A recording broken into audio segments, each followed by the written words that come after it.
साथ धमतरी से पद्मनी जुड़ गई हैं जिन्होंने 10वीं परीक्षा के एग्जाम्स दिए और एग्जाम आने के बाद अच्छे मार्क्स भी आए हैं, टॉपर भी वो बनी हैं। लेकिन कितने अंक मिले, क्या कुछ उन्हें महसूस हो रहा है, उन्हीं से बात कर लेते हैं। धमतरी, बहुत बहुत स्वागत है आपका न्यूज स्टेट पर और सबसे पहले आपको बहुत बहुत शुभकामनाएं। Thank you ma'am. पद्मिनी, जरा बताइएगा कि कितने अंक आपने हासिल किए हैं, कितने परसेंटेज आपके आए हैं और क्या कुछ सब्जेक्ट्स आपके पास रहे 10th में? मैंने 583 अंक प्राप्त किए हैं और 98% बन रहे हैं मेरे 10वीं में सामाजिक विज्ञान, गणित, हिंदी, अंग्रेजी और संस्कृत सब्जेक्ट थे।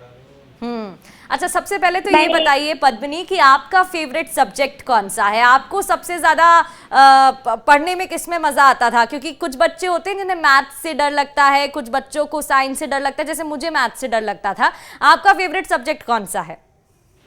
मेरा फेवरेट सब्जेक्ट तो गणित ही है।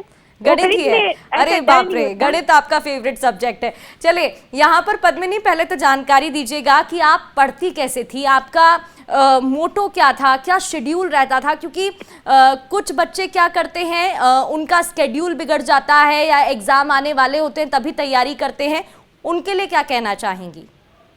ऐसा नहीं है कि जब एग्जाम सामने हो तभी पढ़ाई करनी चाहिए, हमें साल भर मेहनत करते रहना चाहिए और पूरे टाइम टेबल बनाकर पढ़ाई करना चाहिए, अच्छे से पढ़ाई करना चाहिए।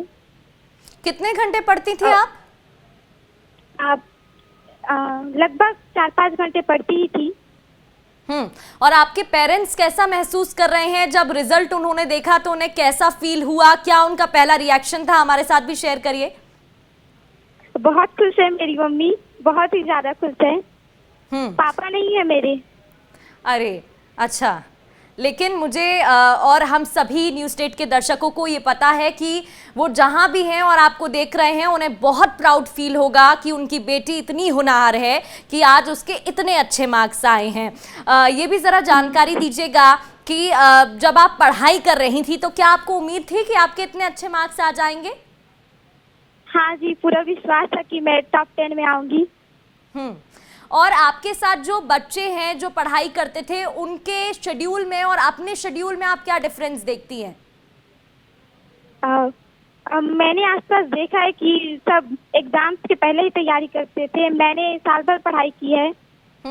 पद्मिनी, एक बात बताइएगा, सोशल मीडिया का दौर है और ऐसे में सोशल मीडिया से, फोन, मोबाइल से खुद को दूर रखना बहुत मुश्किल हो जाता है। जहां एडवांटेजेस हैं इसके, वहां डिसएडवांटेजेस भी हैं।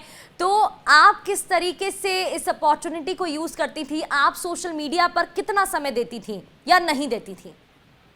एक्चुअली मैं बिल्कुल समय नहीं देती थी, क्योंकि हमारे पास फोन ही नहीं था। हाल फिलहाल में आया है, सेकेंड है, फोन ही नहीं था हमारे पास। तो आपको कोई दिक्कत नहीं होती थी फोन के बिना? नहीं, बिल्कुल। ये समझने वाली बात उन बच्चों को भी है कि कैसे खुद घर बैठे पढ़ाई कर सकते हैं। अच्छा, स्कूल में जो आपके टीचर्स आपको पढ़ाते थे, किस तरीके से वहां पर पढ़ाई कराई जाती थी? कितनी मदद आपको मिली स्कूल से? टीचर्स बहुत सपोर्टिव थे, उन्होंने पूरा सहयोग किया है अपना। सारे टीचर ने बहुत सपोर्ट किया है।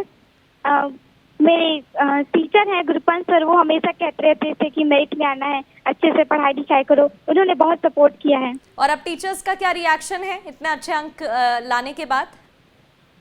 अब बहुत खुश हैं, सारे के फोन आ रहे हैं। गुरुपंत सर, सब गंभीर सर, सबका कॉल आया है। बिल्कुल, सबने बहुत बधाई दी है। पद्मिनी, ये भी जरा बताइएगा, जो सिलेबस हमारे पास सामने आ जाता है, ये भी कहा जाता है कि सिलेबस में बहुत ज़्यादा अब चेंजेस हो गए हैं। हालांकि थोड़ा आसान करने के लिए सरकार ने एजुकेशन सिस्टम को थोड़ा चेंज भी किया है। आप कैसे देखती हैं पूरे एजुकेशन सिस्टम को? हालांकि अभी आप 10वीं में हैं, लेकिन अपने अनुभव से ज़रा बताइएगा, आपको क्या लगता है, पढ़ाई का बहुत ज़्यादा हो जाता है या जितनी पढ़ाई फिलहाल सिलेबस में इंक्लूडेड है, बेसिक है, ठीक है? पढ़ाई व्यवहारिक होनी चाहिए, आसपास की चीजें होनी चाहिए। ये नहीं कि सारी ऊपर की चीजें देगी हैं, हमें आसपास का ही सिलेबस रखना चाहिए। यानी कि प्रैक्टिकल नॉलेज भी मिलनी चाहिए, वो भी बहुत जरूरी हो जाती है। अच्छा, एक मैसेज जो आप सभी स्टूडेंट्स को देना चाहेंगी, जो भी दर्शक, जो भी 10th क्लास में अभी आए हैं, 12वीं क्लास में आए हैं और आपको देखकर प्रेरणा लेंगे, आपकी तरह अच्छे अंक लाना चाहेंगे, उनको क्या मैसेज देना चाहेंगी आप? अच्छे से पढ़ाई करिए, रोज डेली रूटीन करके पढ़ाई करिए, कभी टाइम टेबल बनाकर पढ़ाई करिए, सारे डाउट्स क्लियर कीजिए। सबसे पहले किसने बताया आपको पद्मिनी कि आपके इतने अच्छे अंक आए हैं या आपकी इतनी रैंक आई है? क्या आपने खुद ही इंटरनेट पर चेक किया था? नहीं, मेरे मामा जी है बड़े, उन्होंने बताया है। टीचर है वो भी। वो भी टीचर हैं, बहुत प्राउड फील। आपके मामा की कितनी भूमिका रही, क्या वो भी आपकी मदद करते थे? हाँ, परिवार के सभी ने बहुत सपोर्ट किया है।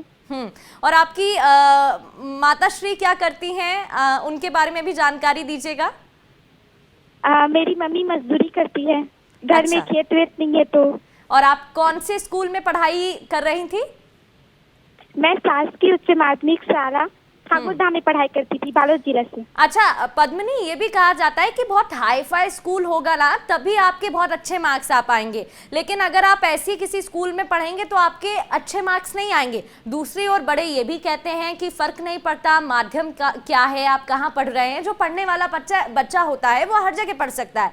इस पर आपका क्या विचार है? नहीं, हाई फाई स्कूल होना जरूरी नहीं है, हम नॉर्मल स्कूल में भी पढ़कर टॉप कर सकते हैं।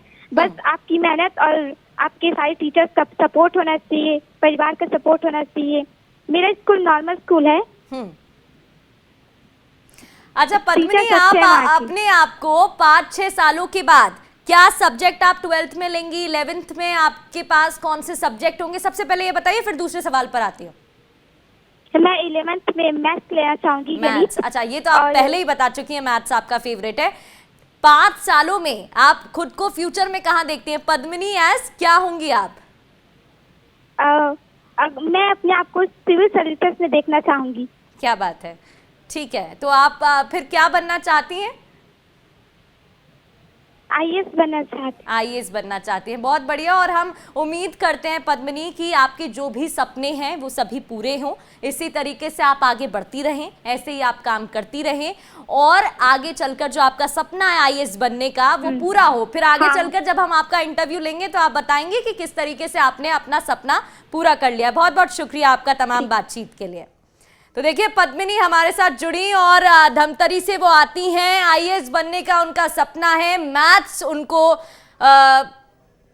बहुत पसंद है, ऐसा उन्होंने जानकारी दी। और आपको जानकारी दे दें, 10th क्लास में उन्होंने काफ़ी अच्छे मार्क्स लेकर आई हैं वो, और उनकी माता श्री मजदूरी करती हैं, उनके पिता नहीं हैं, लेकिन उसके बावजूद उन्होंने इतने अच्छे अंक हासिल किए हैं और एक प्रेरणा सबके लिए वो बनी है। एक संदेश उन्होंने सबको दिया है कि किस तरीके से मेहनत करनी चाहिए।